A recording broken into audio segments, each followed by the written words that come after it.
papunta ng Ayungin Shoal ang BRP Cabra at resupply vessel na ML Kalayaan kaninang umaga nang makaengkwentro nila ang mga barko ng China. Dito nga ay ginamitan sila ng water cannon. Nagkaroon naman ng mga pinsala ang ML Kalayaan sa kanilang makina. O yun o, nagkaroon pa ng pinsala.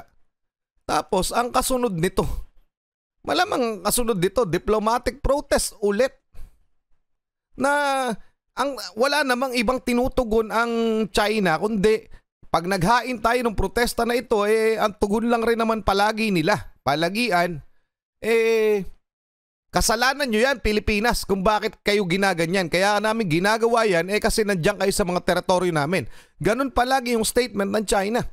Hindi pa ba tayo nagsasawa? Mga karunungan, kaalaman, teorya, kasaysayan, hiwaga at mga bagong tuklas. Alamin natin.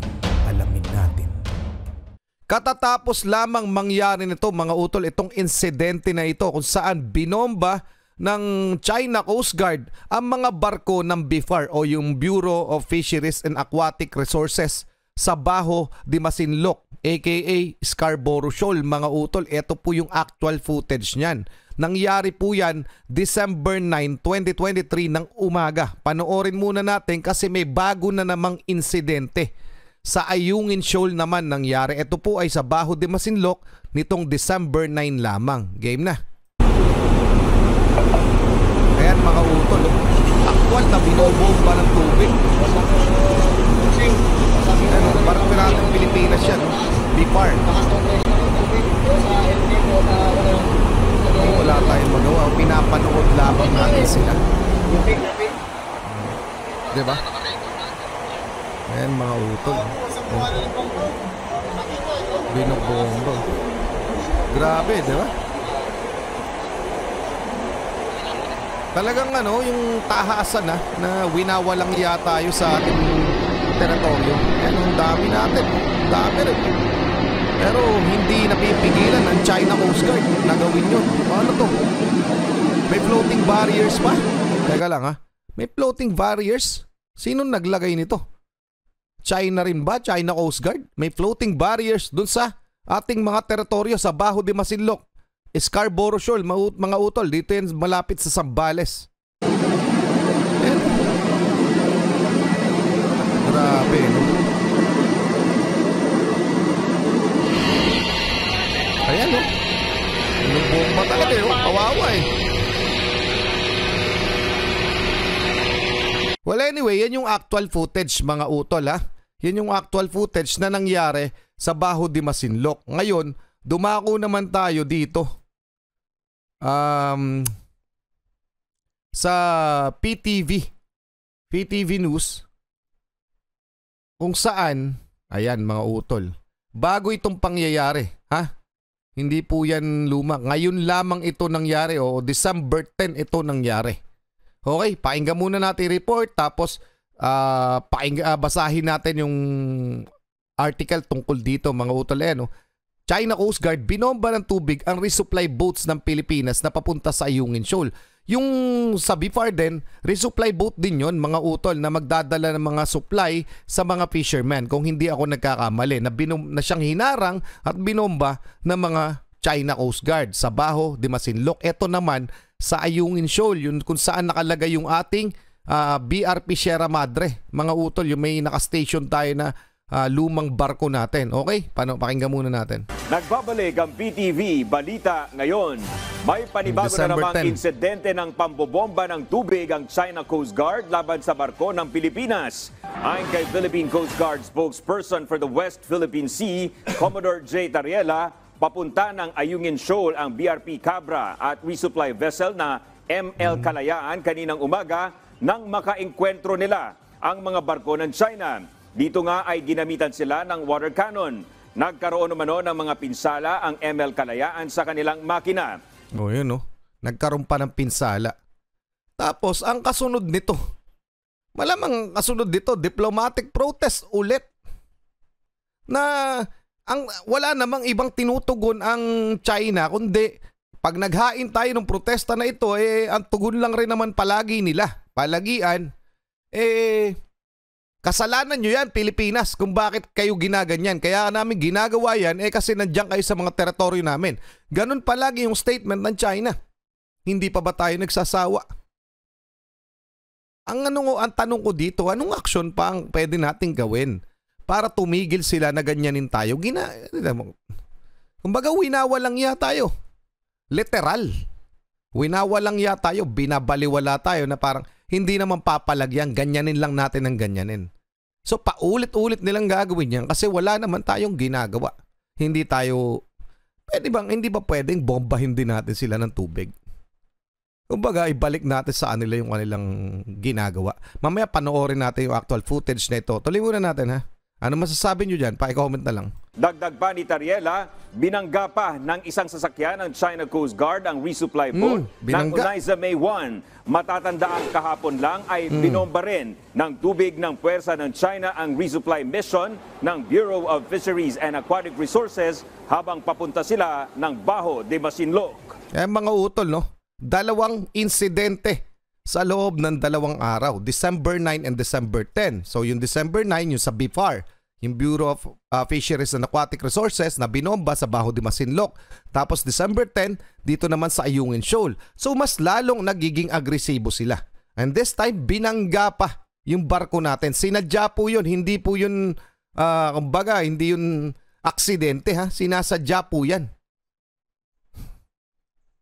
Nakakainis lang isipin na tayo habang tayo'y sumasang-ayon sa diplomasya, tapos yung mga China, mga Philippine Coast Guard natin, palagay nyo ba ayaw nilang gumante? Ayaw nilang lumaban? Hindi po sa ayaw nila at hindi po sila takot, palagay ko. Kaya lang, kasama sa mandato nila ang wag gumawa ng aksyon. Palagay ko yun yung mandato sa kanila. Okay, tuloy muna natin, ha. Samantala na to. Anyway, basahin muna natin to. Tapos mamaya ipi-play natin, mga utol, yung actual footage na yun. Palawan News. China Coast Guard fires water cannon again at PH vessel in Ayungin Shoal. Rams civilian boats Unaiza May 1. Okay? So, binangga nga yung Unaiza May 1, mga utol. So, paano natin to tatanggalin? Yan. China Coast Guard once again targeted Philippine vessels during a mission on Sunday, Sunday, December 10, where they were transporting supplies to the BRP Sierra Madre in Ayungin Shoal, West Philippine Sea, using water cannon attacks and ramming civilian boat Unaiza May 1. Okay, binangga yung Unaiza May 1. Commodore J. Tariela, the spokesperson for the West Philippine Sea of the Philippine Coast Guard, stated on X, formerly Twitter, on Sunday, the China Coast Guard ships had harassed BRP Cabra, Unaiza May 1, and ML Kalayaan by using water cannons while they were conducting a rotation and resupply mission. Okay? So, ayan na yung nangyari, mga utol. Napakaraming patalastas nito. Hayaan lang natin. Okay? So, yun ang nangyari. So, ano na naman ang gagawin ng Pilipinas, mga utol? So, anong aksyon natin? Kasi, alam naman nating lahat na gumagawa ng paraan ng ating gobyerno. Ang mga senador natin, ang mga kongresista natin, gumagawa ng mga paraan para matigil itong ginagawa ng China. Pero doon sa mga diplomatic protest na ito at pagsasampa ng mga kaso, wala namang nangyayari dahil itong China ginigiit talaga na tayo yung mali kaya nangyayari yan. Ngayon, anong kasunod na aksyon ang dapat mangyari? Bakit nung tayo'y nag-joint patrol with US, hindi nangyari yan? Kasi alam ng China na maari sila mapalaban kapag kasama natin ang United States of America. Pero hindi ba natin kayang gawin na bombahin rin natin sila ng tubig? Hindi ba pwede yun? Ano sa palagay nyo, mga utol? Kung sa akin ay ano lang naman to, opinion bilang Pilipinong nasasaktan doon sa mga nakikita na yan, 'di ba? Kasi winawalang yan nila tayo sa ating teritoryo. Tuloy-tuloy, ha. Hindi isang beses, tuloy-tuloy. So ano masasabi nyo? Pa-comment ang inyong reaction at pe-play na natin itong nasabing footage mula sa Philippine Coast Guard, no? Para makita nyo rin ng malinaw. Okay? Ayan, mga utol. Balikan lang natin, ha. Ayan ha. Ayan mismo yung footage ha. Ayan binobomba ng tubig Ang lilit ng barko natin kumpara sa kanila Ayan Walang iya, diba? Eto yung China binobomba Talagang walang iya. Tas binangga pa yung unay sa Maywan Ayun niya sa report hindi naman magsisinungaling ang Ngayon, maghahain na naman tayo ng protesta. Ano na naman yung ayan na mga utol. So ayan mismo. Kung gaano tayo kinakawawa at winawalang iya nitong mga Chekwa na to dyan sa ating mga teritoryo. Gusto ko lang ibahagi sa inyo at sana ibahagi nyo rin at sana ay matugunan natin sa maayos na pamamaraan pa rin. Maayos pamamaraan. Hindi naman tayo handa o ayaw naman natin mag-engage sa isang gera o sa talagang violenting action natin. Pero ano pa ba? Ano pang parang etong China ay wala nang iniiwan sa ating option. Kasi kahit anong pag-uusap o pakikipag-usap hindi naman tumatalab sa kanila dahil paulit-ulit at ginagawa pa rin naman nila yan. So hanggang kailan tayo magtitiis? Parang ganun Kawawang-kawawa na tayo sa buong mundo. Nakikita ng buong mundo yan. Pinapakita yan ng China. Yan ang statement nila na ginagawa namin to. So wala kayong magagawa buong mundo. Inaangkin na namin to. Amin ito. Diba? Parang so ano masasabi nyo mga utol? Pa-comment na lang ang inyong opinion. Hanggang doon lang muna. Maraming salamat UNTV. Maraming salamat sa inyo. Alam ko naiinis din kayo kasama ko pero gusto ko malaman kung anong kasunod na aksyon ng ating gobyerno. Merong gagawin ng ating gobyerno pero baka ganun na naman, 'di ba? Yung diplomatic maghain sa patawag yung ambassador ng China sa Pilipinas o tapos mag-statement na naman yung kanilang foreign affairs minister na si Buang Winbin na sasabihin kasalanan niyo yan kasi pumapasok kayo sa teritoryo namin. Ganun lang naman Kaya namin ginagawa sa inyo kasi pasok kayo ng pasok o magagawa kayo ng magko-construct kayo ng structure dun sa sa Ayungin Shoal na amin. Ganun lang sasabihin lang naman ng China. Paulit-ulit lang yan 'Di ba?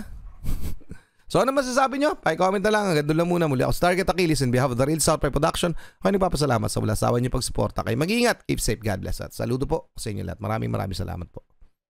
Nangyaya talaga, 'di ba?